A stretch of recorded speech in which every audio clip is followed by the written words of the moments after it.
It's time to feel the rage. Welcome to Film Rage, where we talk movies in theaters, streaming, and classic films as well. Directors and actors beware, as you cannot hide from the rage. My name is Bryce, and I'm part of the Film Rage crew, which also includes Jim. Hey, Jim. Hey, Bryce. And Murray, who I believe is the man who put the ram in the Ramalama Ding Dong. But I was wondering if he also put the dip in the dip-de-dip-de-dip. I did. I figured. So with the introductions out of the way, let's rage on. I do love me that dip-a-stick. It makes me think Murray is the king of the dipstick.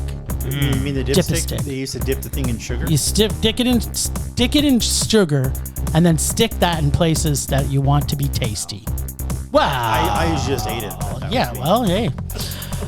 Thanks to all who've been supporting us. If you love our independent podcast, please like, subscribe, share, and give us a 5-star rating on your listening platform. Or support us and join the Film Rage community by joining our membership at buymeacoffee.com/FilmRageYYC. If you cannot commit to a membership, you can still buy us a movie rental and dare us to see a terrible, terrible movie that has played in cinemas. And we'll watch it, and we won't like it.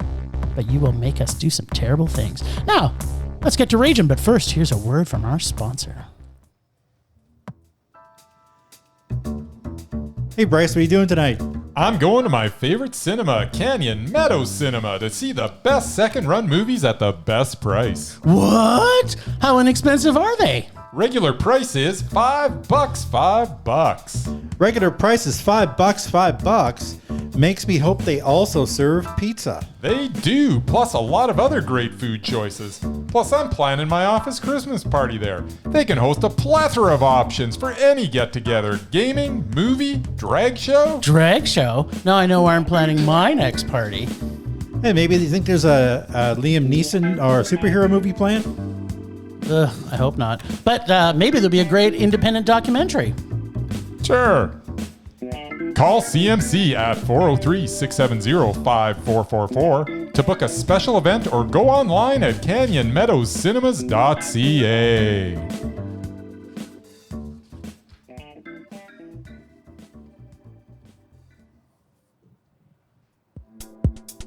You know, most of our body should be tasty when it's clean. I mean, when it's stuck in a dipstick, that's a whole other story. Is that where we're going with that? I don't know. I'm just thinking, some people might not agree with us. Some people might say, Jim? Some people like Nope. it dirty. They'll say, nope. I like it dirty. Nope. Which is exactly what we saw on theaters this last week. We saw Nope. Yep. A dirty We did. stick. We saw Nope. Nope is the third film from Jordan Peele. With this, he makes a film that borrows cinematic experiences of the past, but with a new, unique spin that adds up to a thought-provoking and enjoyable story. Just like his past films, this is another one that does not leave you all the breadcrumbs to follow, and for much of it, you will find your mind racing as you are bombarded with spectacular cinematography and top-notch performances. Top-notch performances from not only the actors, but from the animals as well. It is interesting that Peele manages to involve animals in all his scripts. We had a deer in Get Out, rabbits in Us, and now with Nope, we not only have horses, but also a chimp. A very disturbed chimp at that. Fantastically disturbing chimp. Peele is a master of atmosphere, and that is evident throughout, not only with the images, but the sound as well. I will say there were some interesting choices with some of the special effects towards the end. Really not sure what he was going for. But back to the strengths of the film. The actors, Daniel Kaluuya and as OJ and Keke Palmer as Emerald were one of the most believable brother and sister I've ever seen on screen. Their banter with each other was completely genuine and natural. This also stars Brandon Perea as Angel, Stephen Ewan as Jupe, and Michael Wincott as Antlers Holst. All of which are great, although Antlers steals every scene he's in. We also get a I almost said David Keith. I meant Keith David. we also They are two different people. That would be the black guy. Yeah. We also get a Keith David sighting as well. And we get Donna Mills. When's the last time you saw Donna Mills in anything? She was That was so cool. awesome. The 80s. So, we had a great cast, superior cinematography, top-notch sound, maybe the best sounding film I've seen in a long time, sufficiently creepy, plus a killer chimpanzee. What's not to like? Nope was more of a yep. But in film rage terms, it was a mondo. Oh, there you have it. Yup. Not nope. Indeed. They should have called it yup, is what you're saying. I don't think they ever said yep in it, so maybe not. But for me, They did say it was nope. yep. Did they They say- said nope. did for they say quite a few giddy up? times. They did say some Giddy nope. up is a horse thing. They might have. I said don't think giddy so, up. though. I think they went cha. Like when you do that cha. Then they're not real cowboys. Well, that cha thing is a real cowboy thing, but I'm not. So, yeah. What you said? Ditto. No. Ditto Mondo. Move on. Perfect casting, and Oh, I so good. mean perfect. I don't think it's very often that I say this, but this film was perfectly cast. The dialogue is so real and developed every single character so well that you feel like you were part of the movie. That's how I literally felt through this entire thing. Am I angry with the second trailer? Fuck yes. Did it kind of spoil the film a bit for me? Yes. But Not as much as you probably thought it was spoiling it for you. though. yes. But as you're going through this story, you kind of don't care.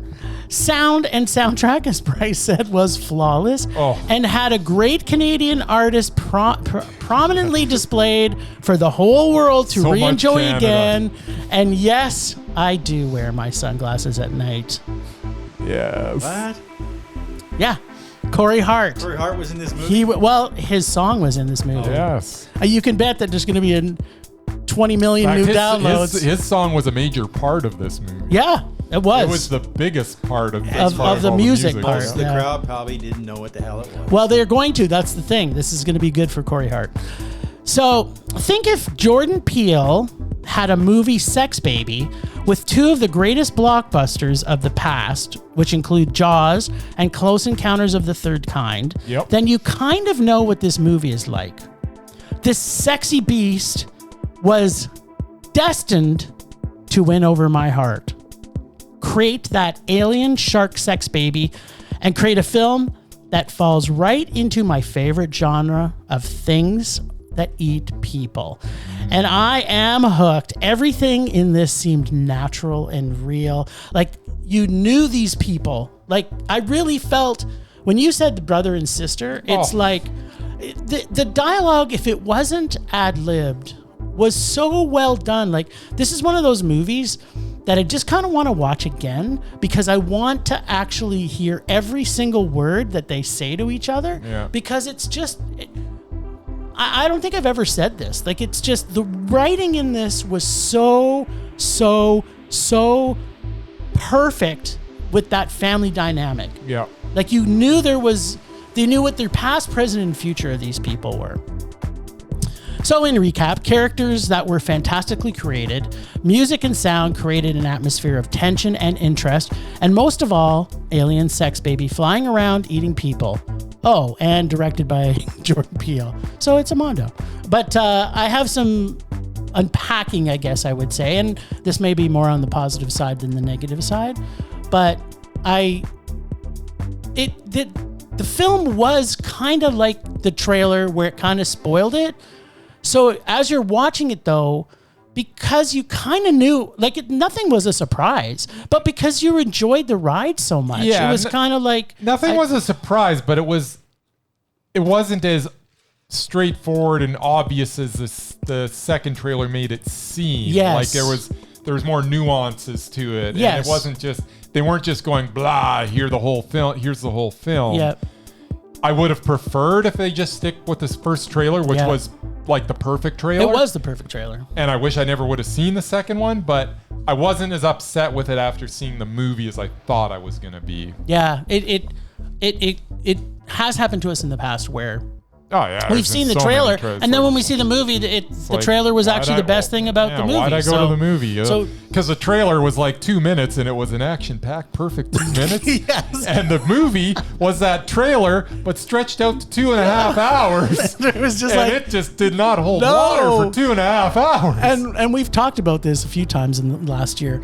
I also want to unpack the pacing in this oh, because it's so well done. Yeah, like no, it lets you just. It's kind of like reminiscent a little bit of Montana Story. yeah. And maybe it's because it's a ranch. I don't know, but it's that Western pacing, but done through suspense. It's like it's not done very often. So his spin on genre mashups Yeah. is starting Oh, to be just like it's a thing for him. Who knew that this guy was going to be this talented when you know, like he was always funny and his writing was always good. Yeah. But you think of him as a comedian. you and think then, of him as a comedian. I mean, you know, with the Jordan Peele and, you know, sketch comedy. Yeah.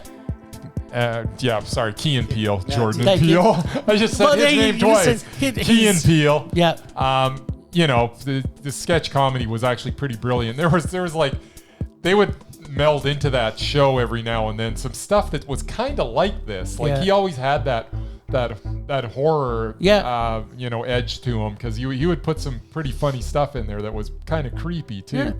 But who knew that was going to evolve into this? Yeah. like this is next level film. I think this to me this is his best film, and we're going to talk a little bit about him on the lists, but this is by far my favorite film of his for sure. Okay, so other than just there was a killer chimp, is that really all we care about? Like, there really kind of wasn't a purpose, but there kind of was influence Yeah, of it the was, killer chimp yeah. because it kind of filtered through the whole animal thing. Yep. But I freaking love that about this movie. Yes. It's like you think you're going in a certain direction, like the killer chimp is going to have a lot that's more what meaning. you open with too. Yeah. You're like, okay, well, the trailer didn't lead us straight I at didn't all. know This is about a killer chimp, That's apparently. right, apparently. And then they're looking up at the sky because And then maybe the it's chimps like, are flying. What's going on? Yeah. That was the beautiful thing about this. You even after seeing the trailers and everything, and I know it revealed some things, but you're still thinking the whole time you're watching. Yes, of this. course. And the last thing I wanted to unpack is I wish I would have seen this in IMAX. Yeah, I didn't realize that, and I agree. Because it was shot in IMAX for real. Yeah. Yeah. So yeah, that's it may be a reason we have to go back and watch it again. Maybe we'll talk about it next. There you Let's go. talk about this movie every week until it leaves cinemas. It'll give Murray finally a chance to get to see it. Next week, the Nope IMAX review. If the music and sound and visuals are just as good as, the usual screen. Yes. So, yeah, I agree. Nope is definitely a yup. Yeah, it's so Mondo. And Murray, you didn't get to Nope. Yup? Nope. Nope. Nope. All right. Well, the good thing is that we got you back.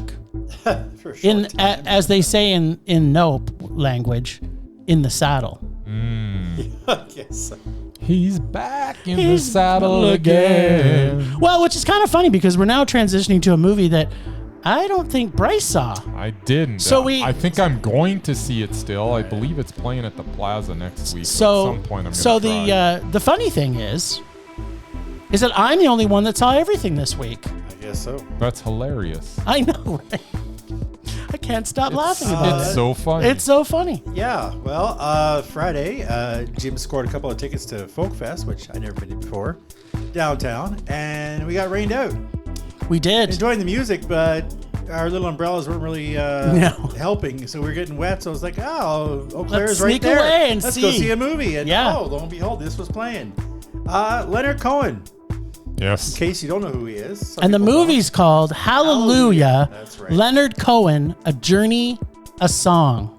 And it's basically about that song. 50 plus years, whatever, of music, and it's about that one song. Yeah. Yeah. Well, start off with I only know one Leonard Cohen song, and this is the one. Really? I couldn't tell you the name of any other song he has What? ever done because it's all this mellow tone, like. That's not necessarily true. It kind of is. I saw a couple of stage performances where he was a little more light and bouncy, but a lot of his songs, they're pretty much, they sound very, and it's hard to understand what the hell he's saying because he mumbles a lot. No. Yeah. He does a bit of mumbling. Yeah. No. Anyway, doesn't mean I didn't appreciate his music. I just don't know it. Yeah. Yeah, this movie was entirely too long and did not need to hear 75 different versions of Hallelujah. Honestly, did not. Was the KD Lang version on there? That was the Which only is the best one that was good. She's so good. Because apparently in the 2000s, every freaking reality singing show, half of the performers used that song across the world, like every language, like in Iceland, in like Russia, whatever, they all used his song. And I'm like, did somebody actually give him money for this? Because it sounds like they didn't. But yeah, no, basically the movie was about how he came up with the song. Took him like 10 years. Took him like 10 years to write it or whatever, and he changed the lyrics. Like he actually wrote a new version after the other one came out. Well, I guess there's something like 57 verses, so. Which like it had nothing to do with religion apparently. Yeah. It was like a love song or something. But yeah. So yeah, it was way too long, and yeah, I got tired. I no longer like that song. I used to like it. So what was the movie for you then? I want to say Rage, but I'll give it a meh. I think you should say Rage. If it actually turned you off of a song, it was so offensive to you that you no longer like a song. The thing is, Bryce, they actually showed some of his life. Right. Like I didn't realize that his business manager wiped him out. Okay, so there was some interesting stuff enough to make it a meh. He was like 70 years old. All right, I'll buy that. He'd been doing music for 50 years. Yeah. And he had all this money and a nice place and everything, and all of a sudden somebody he trusted took it all. So he had to start over at 70 years old. And So it's basically like the movie Elvis, but without all that terrible pizzazz happening. Not good. Pizzazz. And the music was better in Elvis, just saying. Yeah, Leonard Cohen's movie was better than the Elvis movie. I agree. I liked the personal stuff about Leonard Cohen. I just didn't enjoy the music that much, and yeah, I didn't need to hear Hallelujah 75 times. So yeah, it's either a low rage or a low meh. A high rage or a low meh. So I'll go going up. I'll go with low meh just because he's Leonard Cohen and he's Canadian. And there was enough juice in there. Yeah, there was enough story in it. Just I didn't really like the music. Just wish there was more story. All right. Well, Leonard Cohen. Yes. He's funny. He is. And brilliant. True. And cute. And a massive talent. True. That has changed the world through his words and his kindness. True. I wish he was more in this movie and that I didn't have to listen to 3,798 versions of one song. Did you count them? Sang by every Tom, Dick, Harry, Harriet, and Ilsa. Also, push a documentary over 2 hours. Now, you know how, and we've interviewed documentary filmmakers that actually said if the documentary's over 77 minutes, I believe that was his exact time. Yeah, that sounds about right. It was, if it's over 77 minutes, it's probably not good anymore. Yeah. So that's an indicator as to documentary filmmakers. Make sure anything over 77 minutes is gold. At least under 90. Now, unlike Murray, I love Leonard Cohen's music. And there was a lot of it in this. But the talking heads and the continuous replay of the song Hallelujah almost destroyed my love of this song for me and almost destroyed this movie because by about the 3,740th time you've heard Hallelujah sang, you're kind of like, okay, we get it. This song is kind of popular. But not every 5 minutes start playing the fucking song again. So, but I do have one thing that, as you mentioned, the KD Lang. One thing saved this movie almost from being a rage from me also, which was the closing Hallelujah. And you had to wait till the end of the was movie. KD Lang's version. So good. Which, And it was at his funeral. if anybody hasn't heard KD Lang sing Hallelujah, don't listen to any other version, not even Leonard Cohen's version. Leonard Cohen's. Just go online right now, Go to YouTube, search Katie Lang singing Hallelujah. Actually, and if you're not crying by like 3 seconds into this, her voice is the sounds of angels. Yeah. I absolutely love Katie Lang. I've loved her longer than I've loved Leonard Cohen. There's actually 2 versions. She did one, I think, for the Olympics. I want to say 2010 or one of the ones we hosted. And then this is one. The last one in the movie was at his funeral or at his service or whatever. Yeah. I can't say I'm a fan of her music or like her personally. I love her. I love her personally. I love her singing. She does the crap out of that song. Yeah. Like, that's like the best version I ever heard. And I've now heard 3,000 versions of it. Yes, exactly. So Leonard Cohen is a huge mondo, but this movie needed to be 30 minutes shorter and have more of him and Katie Lang singing duos and get rid of a lot of those talking heads talking about the song Hallelujah. Yeah. So it was a meh for me. Yeah, it should have been more of his actual life, not just him doing the song. Yeah. And I want to unpack the title of this. So when you see a movie that you know is a documentary and you haven't seen another documentary about Leonard Cohen, you kind of think the movie's going to be about Leonard Cohen. Yeah. Which, there's maybe 20 minutes of Leonard Cohen. But the name of the movie is Hallelujah. I know. Leonard Cohen, A Journey, a song. I know. Not songs. I know. But a song. Right. The reason I want to unpack it is because of that. It's like, buyer beware. You know what you're getting into. Well, I kind of did, but I didn't because I've never seen a documentary about one song before. But it told you right in the title. I know. Why you would be surprised is beyond me. I also saw a documentary about Aha, which, as you pointed out, they only have one song. No, I didn't point that out. But it wasn't called Aha, A Journey, a Song, or Take on Me, Aha, A Journey of a Song. I believe it was called Take on Me. No, was it? I think it was. I don't know. Think You know what? so. The important thing is you have to explore their whole life. Yes. Even if the name of the song is in the title of the movie. That's right. You got to show more of the artist, which they didn't really do. Well, but Yeah, okay. apparently you don't. So to back it back up, that's the reason I wanted to bring up the title of this. Is for once they actually tell you in the title what you're getting into. Exactly. I just happened to not choose that. I thought, a documentary about Leonard Cohen. No. Exactly. Yeah, that's kind of what I wanted. A documentary but about it gave me what it Hallelujah. promised. It gave me what it promised me to have, and I was a little disappointed. There you go. So I guess we'll find out.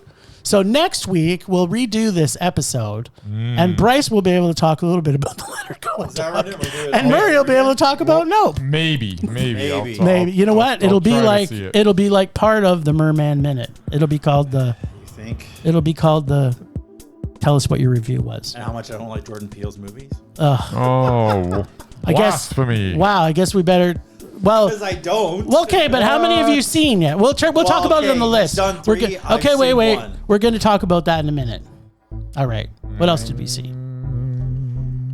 Yeah, we saw something else. Something. We did. We went to a secret screening. Secret.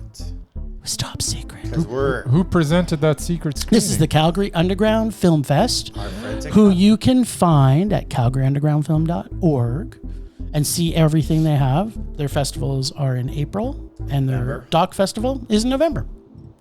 Yeah, and they're both amazing. They're both amazing. We got to see I Love My Dad. I love my dad. I love my dad too at certain intervals. Patton Oswalt and Rachel Dratch together in a movie. The answer should always be yes, please. And if the premise is of catfishing and sexting with your son, and you think this doesn't sound fun, then you're dead wrong. Comedies at the best time are not my favorite because most of them I don't find very funny. Unless they're about fucked up family dynamics and are very, very well written. And this is the case here. They take us on some intense topics like suicide and pay it the respect it deserves, but makes everything around these heavy topics so very funny and at times almost uncomfortable, but it's so rewarding. It also needs to be said that I normally hate movies that have significant communication via text or computer because they're so fucking annoying. But this was done so perfect. It's like I've never seen a movie where you're watching a lot of people doing texting and, oh, here's another shot and you're having to try and read the text. And like, I hate those movies. I'm like, they're made of them in horrors. They make them in rom-coms. They make them in...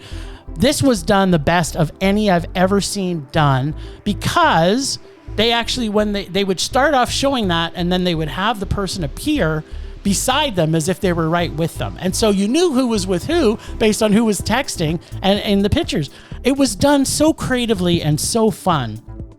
I just absolutely love that about this film, which normally they literally, it's like I almost don't want to watch them. They're so bad. They bother me so much.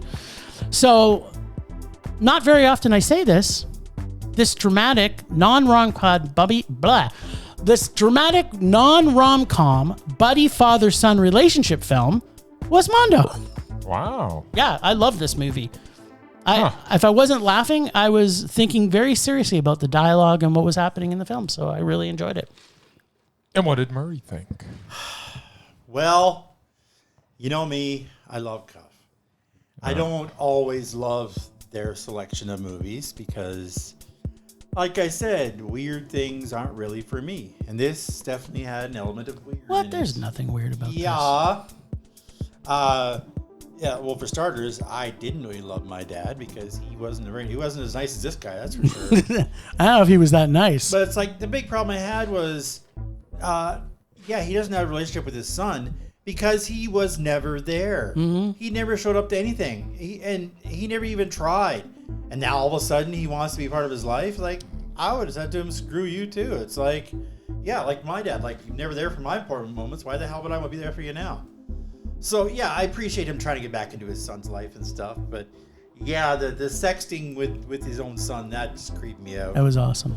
And it's not the first time that I've seen Patton Oswalt and Rachel Dratch. But I want to see them nonstop now. Well, if you want to see the origins, go back to King of Queens, which is, yes, Bryce, a TV show. Yeah, I'm not going back to King of Queens. He was a major character in that. He was like. Was she on it though? Yes. Really? In the same show together? Yes.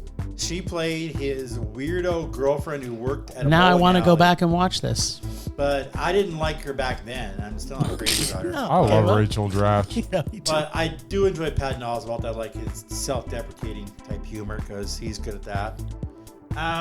Yeah, it had a few funny moments, I will admit. But yeah, the whole sexting thing with his son just was weird. And yeah, the ending was a little bit, contrite. And, obvious. Hollywood. Yeah. I don't know, it was a meh. All right. I Love My Dad is the latest project from James Morosini. He wrote it, he directed it, and he starred in it, playing the role of Franklin. Patton Oswalt also stars as Franklin's dad, Chuck. It is a story of an estranged father who desperately wants back into his son's life. In this pursuit, Chuck makes some bad decisions. Really bad. And then he makes another bad decision. Really bad. And then a few more. And these create some beyond uncomfortable situations for himself in this tale of desperation. The film has some unevenness to it, and there are some things that don't work for me, but that is all okay as I got to see Patton Oswalt in a starring role again. Just like with Big Fan, he shows he can carry a film. And not only did we get some much needed Patton time, but we also got some Rachel Dratch. Yes, we did. And she is amazing. And we also got, which I can't believe either of you mentioned, we got the man that should be in every movie, Lil Rel Howery. I have yet to see him in a movie where I wasn't hanging on his every word and action. Yeah, he's pretty good. I love me some Lil Rel. Yeah, he's pretty good. I got one word. Baywatch. Okay. He was in that. Ah. He was in Get Out. He was in Get Out too, which is a Jordan Peele crossover discussion. He is the best part of every movie that he's in. It's just a fact. He's so good. Other than that, the story started out strong, but unlike Jim, I thought it lost quite a bit of momentum, so much by the end. that I don't know that I can make it a Mondo. I laughed a lot. I enjoyed most of it. It was meh. Okay. Yeah, you know, I could overlook some things. Most of for me, because you know me, it's all about the characters, and these characters were so well defined. It was just defined. Defined. They weren't just defined. No, I meant to say divine. They were divined? They were divine. There's no such word. You meant to say defined. I meant to say divine and fine in the same sentence. You are just trying to cover for your own ignorance. No, I'm ultimately trying to say it's as much as I loved Divine from all John Waters films. Well, now that makes perfect sense. Exactly. No, and they were. The characters, and you know, for me, I can overlook some of the dragginess to the story by the development of the character, because if the characters are still moving forward and developing through that time period of down or the laggy part of it, then I'm still okay. If the characters are not further developing, then I'm with you. But this was too strong character and too strong. The actors were too strong in this. And to Murray's point of it being a little quirky, that's what makes me like it. I love the quirkiness. You love the quirky. I don't. I don't know, and I hate to say this, and so maybe I shouldn't even just say it. James Morosini is not your favorite actor? No, he was fine in the acting. I love his writing. Yes. I'm thinking maybe someone else should have directed it. You know, I think that might have pushed it to Mondo. That is a common problem. Yeah. I think he was wearing too many hats, and especially sometimes first-time directors. Somebody who writes a script. This is his second feature. Well, no, I mean, we saw his first one. Did he star in the other one too? Yeah, he did. Okay, well, he wrote, directed, and starred in it too. Still, so it's a thing. It takes like Kevin Costner and those guys years to be able to do both. And Kevin Costner can't do both. He's already proven that. You can't really expect. I would young and up and coming people to be able to direct themselves. Yeah, I would love to see him do maybe a couple projects where he directs, and maybe a couple of projects where he stars, but maybe I don't know. I wasn't bothered by it at all. I liked him and his character he developed. Like he really did feel that awkward 20-year-old finding himself. 20, 30, a lot of it was good, but 30 living at home. So yeah, he had some issues. I think that perhaps some of it could have been. Hey, if there's going to be an awkward sexting moment with a dad in a film, if it's got that in it, it's already Mondo for me. So, I got to see Patton Oswalt. I got to see Patton Oswalt and James make out, so it was like, okay, I'm good. So if that would have happened in the middle of 9 Lives, it could have saved it. It could have saved it. There you go. All right. But remember, 9 Lives isn't the worst movie. You made me watch a different one that was worse than that. Remember, because that's what got Christopher Walken back out on the and then he got removed, so it doesn't really matter anyway. Now he's gone forever. So now I can go back to hating 9 Lives again. There you go. Because I really want you to. Okay. I really want you to see The Life of David Gale again, because I'm positive we made you watch something worse than that. No, it's so horrible. You're so wrong. We need to talk more about Kevin Spacey. It is the worst. All right, well, let's not talk about that. You know what time it is, though? I don't. It's the sweet, sweet time of the Murr. Oh, it's Murman Minute time. Yeah, well, since I wasn't here last week, I guess you get to read what I had last week. Okay. So, yeah, because I had my schedule changed at the last minute here. There's a lot of mess happening. There's a lot of mess. 2 weeks ago now, I finally got a chance to see The Tunnel. This is not the horror movie from 2012, which I also saw. This was a Norwegian film from 2019. You know me and Norwegian films. That's right. There are over 1,100 tunnels in Norway. Most without emergency exits or any kind of like escape, like rooms to like hide in or whatever. If you get stuck, you're basically on your own to get out. These tunnels can go anywhere from 1 kilometer to 24 kilometers. What kind are these, like man-made tunnels, These are or are tunnels these like under the mountains?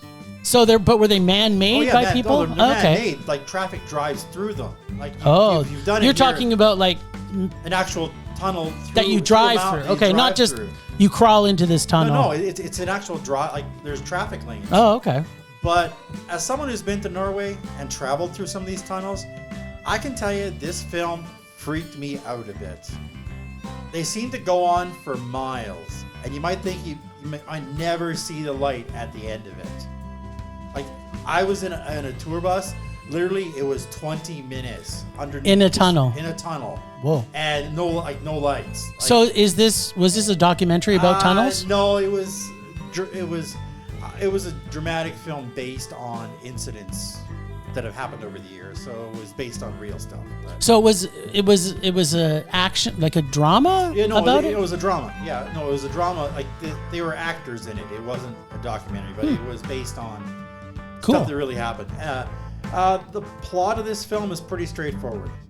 Tanker truck crashes into the wall inside the tunnel, catches fire, and fills the whole tunnel with black smoke. So there's all kinds of vehicles stuck in this tunnel, including a huge bus.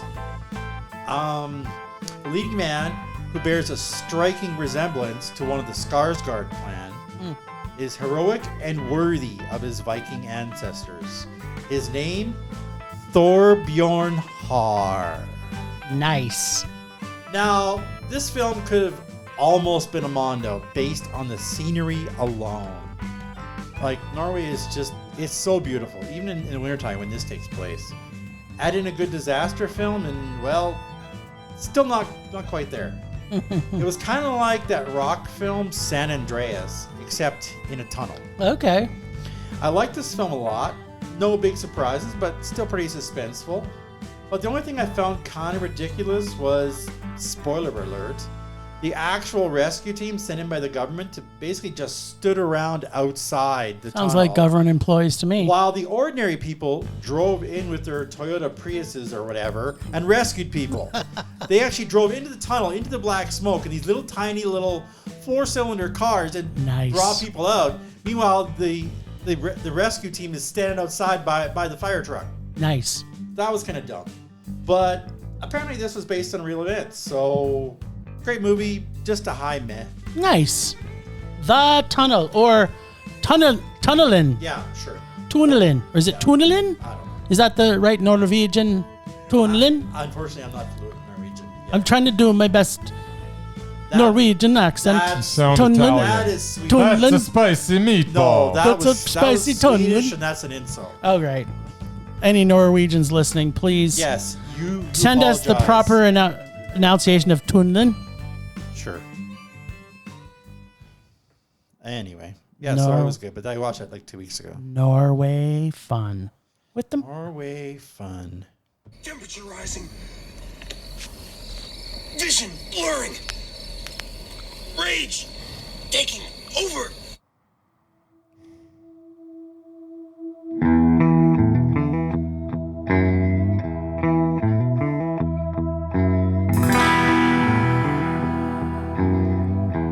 Well, Do you even have rage?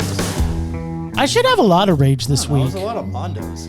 Yeah, there's a lot of things I like this week. But there's one thing that I'm most rageful for, and that is my own stupidity. Reading the title of Hallelujah, Leonard Cohen, A Journey, a Song. I should have known better that it was going to be about, You thought it was a documentary song. about him. yes. And it was like, Hallelujah, it's Leonard Cohen. This is a But song it I wasn't. wrote. It was Hallelujah, Leonard Cohen. Hallelujah. Hallelujah. A journey. This is the song A that song. Leonard Cohen wrote. Awesome. No, it's more like, Hallelujah, Leonard Cohen, A Journey, A song. a Song. Exactamundo. That's my rage this week. Fair enough. Terrible rage.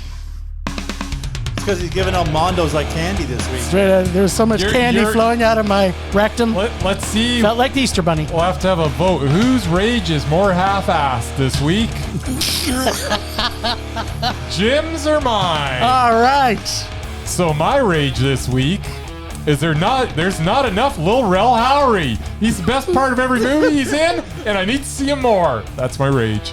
I don't even know if that's really To a watch rage. his stand-up. Total rage. I need more. More Lil Rel. I don't know if that's possible. Because he is in stuff. He's not in enough. Not that much. Apparently. He's mostly a supporting character and everything. Now, wouldn't it be great if we could get him and Boo Boo Stewart in a film together? Boo Boo. Right? We don't get enough Boo Boo. We definitely don't get enough I Boo Boo. suggest you write to Jordan Peele and get on that. Yeah. Well, Jordan Peele's maybe- put Lil Rel Howery in a movie before. sure he can Yeah, make it but happen. he maybe And he doesn't was know Boo Boo excellent. Stewart. Yeah, I know. So- He needs to get I'm Boo Boo sure Stewart he in. does. I don't know. He knows of him, but Because but now he's Jordan Peele. not to talk He's about Nope famous. again, but there was some pretty good diversity in Nope. Oh, there's always, yeah, absolutely. It was very well done. It was very well done. All right then. Rage subsiding. Pulse slowing. Anger fading. Do you like the TV series Tales from the Crypt? Are you interested in full episode and movie reviews from Tales from the Crypt? This podcast is for you. The Good Evening Kitties podcast, where I, Melissa, your ghostess with the mostest, recap every episode with special guests and bonus horror movie reviews. The Good Evening Kitties podcast can be found on most podcast platforms. Check it out today. Cool beans. All right. The lists. Now, for if you're listening to us for the first time, go to filmrageyyc.com. Go to the page called The Lists, and on it you will see 4 different categories. You will see Mesmerized, you will see Doubted, you will see Undoubted, and you will see Repulsive. We have been on a kick with our Mesmerized to try and kick people off, because the true meaning of mesmerizing is they are mesmerizing every time they are on screen. And if you see them in a movie, you can't help but think of them as that movie. Now, we've had times where there's 2 people that we find mesmerizing, and we voted on it, and they made it on the mesmerized list. But apparently when they're in movies together, just like Highlander, the first one, not the rest of them, because there's more than one. No, but in the original, there can be only one. That's the theme of all of it. Every Highlander. Yeah, but there's made. always like 50 Highlanders. Yes, but that's the theme. Is there can only be one. That's why they're killing each other. But they've had that anyway. Anyway, every Highlander is there can only be one. Okay, well, just like What's the a Highlander Highlander? series, there can be only one that's mesmerizing. And this week we're going to be talking about the best exotic marigold hotel. Who has Bill Nighy, the acting guy, the acting guy, Maggie Smith, and Dev Patel. Dev Patel. Now, Murray, did you get a chance to watch this? I have seen it. Does that count? I think we need a fresh. Fresh take on it. Well, Yes. then I wasn't even going to be here. It depends on. No. Okay. So it's you and me, baby. Yes. So I actually want to say, after watching this, because I remember when this first came out, and I still really like this movie. It's really good. I liked it. It's good. I wouldn't say it was Mondo on second watch. I would say it was Matt, but I still did enjoy it because the characters were pretty well defined and pretty well developed. Yeah. What I did notice about this is by far Dev Patel's weakest performance. Yeah, it's unfortunate So for Dev. Plays the bellboy, I am doesn't he? actually putting forward, it doesn't matter how we vote on this, Okay. that no matter what, Dev Patel did not even come close to these 2. True. Kind of like we had the other But yeah, but week. he was in it for more when than 5 we- minutes, wasn't he? Oh, he was no, he he's was in in it for it. as He's long one as of the it- main He stars. was like the bellboy. So No, he wasn't. He owned the hotel. Yeah. Well, whatever. no, well, he Manager, was the bellboy, bellboy Yeah, he was manager. he was the manager. Did Well, he he, get everything. luggage to people's He rooms? did, yeah, he did that There too. you he go. did that. But I rest my case. but he wasn't owned. the He actually bellboy. owned it. Whether or he not actually, owned it is yeah, he was part owner. Part owner, I guess. yes. Yeah. So I'm putting forward that no matter how we vote between Bill Nighy, that's the acting guy, Nighy. and Guy. Maggie Smith, that Yeah. no matter what, Dev Patel is officially removed from the mesmerized list. We could have done this without this little spiel. Really? Yeah, but then it takes it Neither down. of us- It takes neither of down us the is- vote. Neither of us was taking Dev Patel. Oh, I know, but if we disagree on this vote, Yeah. he still has to go because he wasn't even in the same ballpark as these 2. Oh, you're saying he's gone even if Regardless, we disagree, no matter what he's happens, gone anyways. 'Cause Dev he wasn't Patel- even close. You know, that's an interesting little wrinkle that you're throwing in right now. I am absolutely throwing that wrinkle in. And I like that wrinkle. So if we do it like a three-way, and there's one that obviously isn't up to the other two, crushed by the other two. Yes. Then he's got to go. Okay, yeah, Dev Patel, I'm sorry, dude, For the record, you're gone. I never would have picked him anyway. Yeah. We all know that. You didn't want him on in the first place. You said, I haven't seen enough Dev.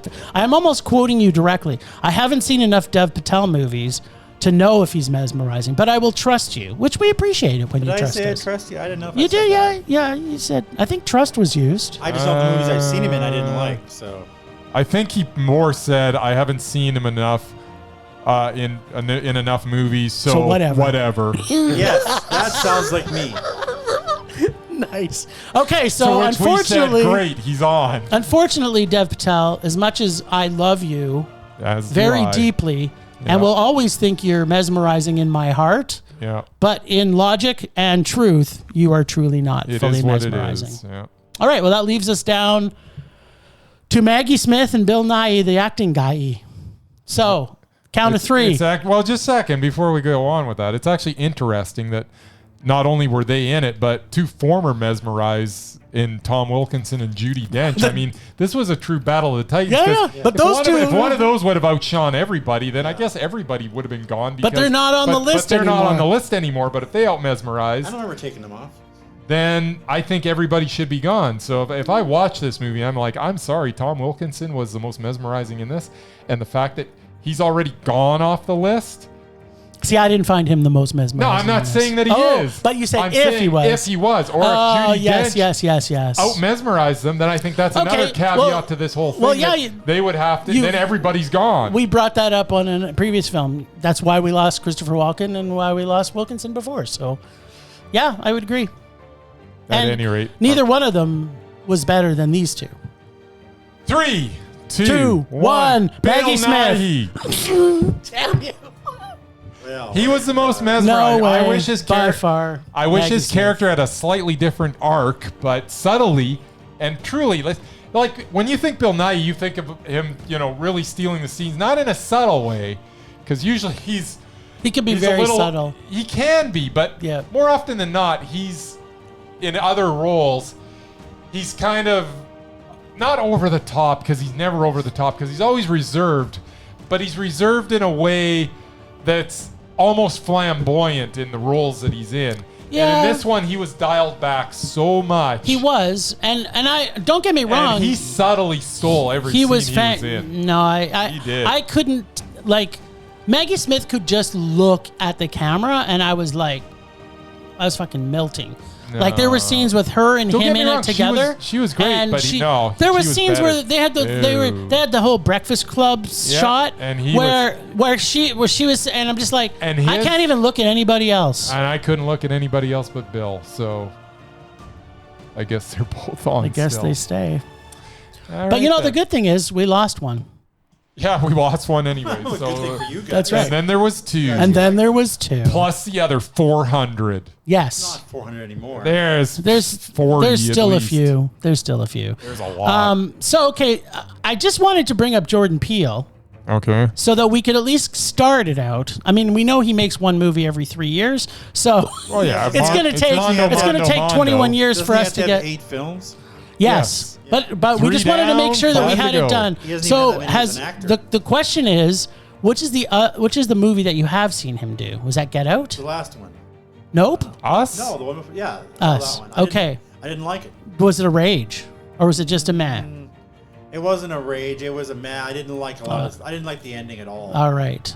So if he sees Nope, it's got to be a Mondo, which it's not going to be. So let's hope he doesn't see Nope. Yeah, just don't go see Nope. If it's funny, it might. I don't think you want to see it. But he has to have 8 projects anyway, right? So it doesn't matter. Yeah, but if he has to start over from here, I'll be dead. I'll be dead before he finishes his 8th movie from there. Time to see it anyway. Whew. Not this week. Jordan Peele. This is now Jim's goal now is to stay alive long enough to see Jordan Peele on the Undoubtedly list. On the 8th movie. 20 years is going to take him to make the. Well, because from 2017 to 2019 was only 2 years. That's true. And then there was COVID, so 2019 to 2022. Yeah, so It's if we 3 said- years, as long as he's not doing that mathing where he now goes 4 years. So it's probably going to be, I'd say, in the next 10 to 12 I'd like to years, see he'll have him doing 8 something movies. that isn't just a straight up horror film. Like I'd like to see. This is a maybe sci-fi drama. horror film. Well, yeah, I don't mind the sci-fi part. And it's Like actually a movie about, Plus, it's got a killer chimpanzee in it. Sure. and it has things that eat people. I do enjoy. And it's got horses. Horses are Do you cool. want me to see it or not? I like horses. Well, you know what? If he sees it, it's just what happens. It's what happens. It has to be. They have to be undoubted. It's just the way it is. Do you got anything for us, Mur? For next week. No, that would be a no. All right. Well, What? stay tuned. I thought you had the Francis McDormand thing I think there's got to be a few movies that both Maggie Smith and Bill Nighy, the acting guy, have been in together. I'm sure there are. We might have to watch another one, They're which would be terrible. Legends of British cinema. I'm sure they've been That's in right. things together. Yeah, maybe we need to find another back Bill in Nighy and the- Maggie Smith movie. I Because will- Stay tuned, people, just like last week. Just have them You- you continue want- to butt heads until we agree. That's right. I'll see if I have time to look that up. Nice. All right. Then.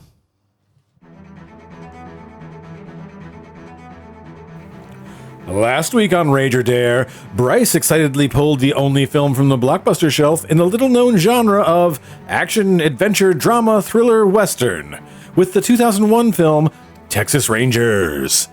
This week, Jim has no choice but to go back to the bag of rom-coms. I mean, Bryce's rom-com torture bag. I mean, take the dare that is undoubtedly going to be a rom-com from Bryce's rage bag. Now let's check in with Bryce and see if Texas Rangers is the movie solely responsible for Blockbuster going under, or was it because they swapped their porn section for this genre that has way too many words in it? That was good. All right. Yes. How was the fabulous, action-packed Yeah. Texas Rangers? Yeah, Texas Rangers. It was an odd little movie. It had some decent actors in it with Dylan McDermott, Tom Skerritt, Alfred Molina, and Robert Patrick. It also had some not so good actors in it as well.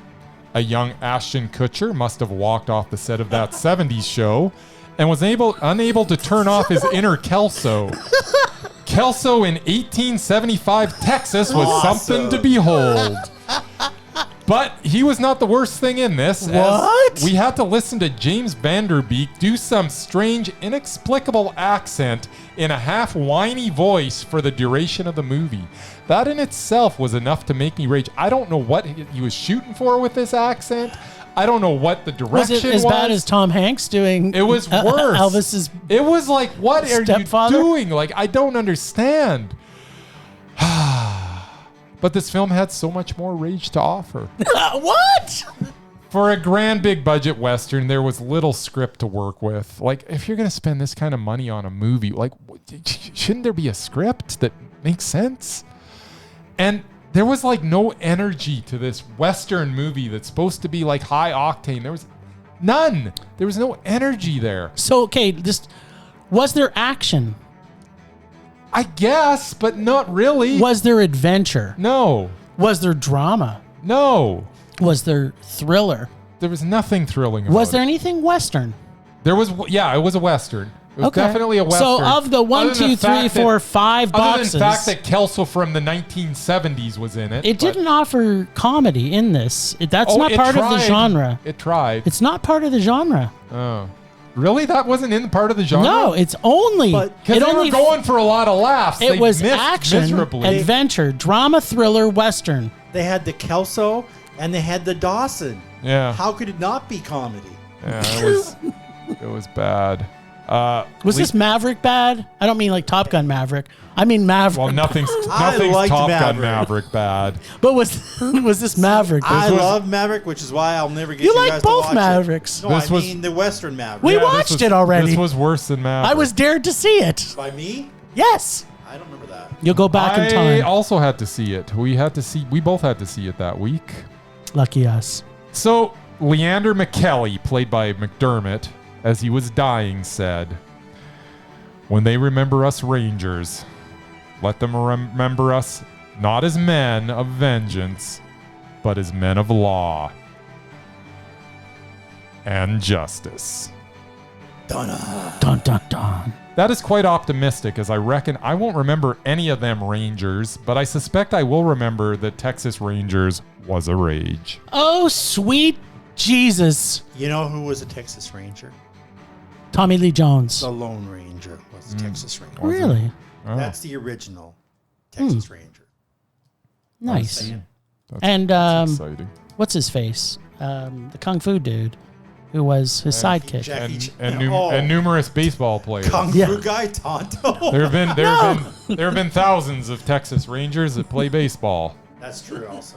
Yeah, isn't that a baseball I was team? kind of, when this was Texas Rangers, like, wouldn't it be nice if there was a documentary about the Texas baseball? Rangers? That would have been way better than this. But it wasn't that. Although, as No. our friend Brendan will say, the Astros. Hell, I would have enjoyed watching a Texas Ranger game more than this, and I'm not a fan of the baseball. Yeah, baseball to me is like a different form of torture. However, Can you if you put- go to a live game, Could it's you quite enjoyable. could you put What? right? I get to dare this week, right? Is that what it said? I thought it was Bryce's bag. Yeah, it's my bag. Oh, which is this your bag? That's my bag, I Oh, believe. okay. Your think bag so. feels so sweaty. Is it my bag? Is that your bag? Maybe it's me that I'm sweaty. That's got to be you. Yeah, it's me. I'm the gray bag. His is the sweaty gray bag. Yeah, you got to open it from that side. All right, here's- There you go. Ooh, What do you got there? sprinklings in here. Oh yeah, Okay, let's see which rom-com I pull out of this stink bag. there's a good chance. This has Katherine Heigl in it. And what do we got, Jim? Her Hero and the Terror? Yeah, That's a movie? yeah, Chuck Norris. Chuck Norris? Well, it's already going to be Mondo. I know, Rage about right? Chuck Norris. That's like Exactly. raging about a Jean-Claude Van Damme I movie. am giving you a treat this week. What? It's like, why not just for change of pace, give There's something? gotta Give be a Jim a trick. nice Chuck Norris movie. There's a Wait a minute. Is this a rom-com with Chuck Norris? This is not. This is Are a you Chuck sure? Norris movie. Is it a Western with Chuck Norris? You are gonna love Hero and the Terror, Jim. I don't know. I don't believe that's a real thing.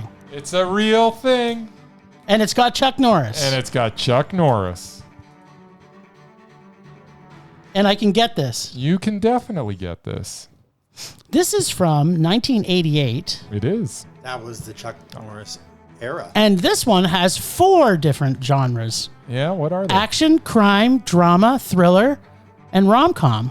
No, it's not rom-com. don't It's think not it a says rom-com Oh, at sorry. all. Only 4. The rom-com You is... see, you say I'm all one-dimensional. I'm just Yep. Mr. Rom-com. Okay, But so don't does forget, Chuck Norris get... I'm also musicals, and every now and then I'll throw in a curveball there, Does- Jim. You didn't does- see this coming. Does Chuck Norris hook up with Bryn Thayer in this? I don't remember. I saw this in '88. If in he the does, theater. I'm classifying I it just also as a remember rom-com. leaving the theater going, "Holy crap, that was a bad movie." And this was when I was like 14, and if I there was was gonna like, say, what were you, 12? yeah, this was I was like 14, and this if I think there's couldn't enjoy hope a Chuck Norris movie when I was 14, how bad was it? Maybe it's going to be the best action, crime, drama, thriller I've ever seen. I am actually looking forward to you telling me what you think of Hero, and maybe I need to give it a second look. Maybe. I'll Maybe. find out in a week. Maybe. Yeah, you will. Sure, you will. Nice. Well, it's all good to have us all back together again. Yeah.